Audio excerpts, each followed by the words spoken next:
guys, welcome to Bastion Time. I am your host Bastion. This is Nintendo News. Let's get to that news. Some stats on Miitomo, which is that it has over 4 million users, over 1 million active users every day, and it rakes in over 283 or something like that, $1,000 a week.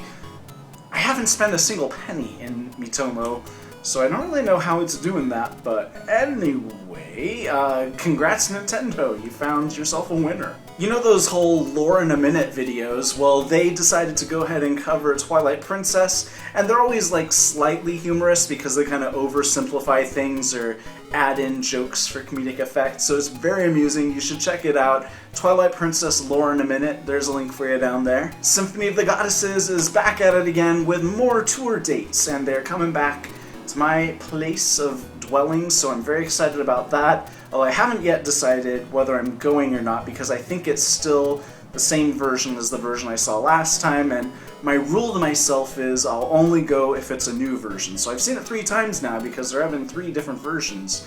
So maybe by then they'll have a new version, we'll see. But anyways, if you want to check out to see whether they're coming to your place or somewhere near-ish you, the chances are they are, you should check out the link down there.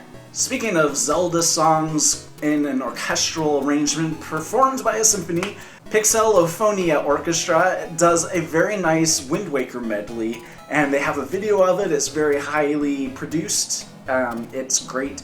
The arrangement is a little different than what you're used to hearing from like Symphony of the Goddesses, which is fantastic. I'm always excited to see people arrange Zelda songs orchestrally in a way that's totally different from Symphony of the Goddesses, because we already have Symphony of the Goddesses.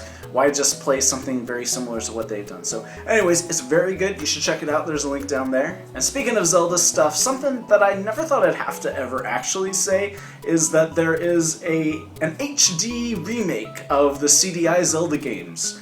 Not really, but this trailer tries to imagine what that HD remake could be like, and it is horrifying. It's gonna haunt your nightmares, basically. So you can watch it if you like. It's very amusing. It isn't really a trailer to actual games that you're actually gonna play, as far as I'm aware, so that's probably for the best. But anyways, you can watch that in the link down there. Now here's something Nintendo's related from the past that I did not know at all. I had no idea that there was originally supposed to be a successor to the Game Boy that wasn't the Game Boy Advance. There was something in between there that never ended up happening.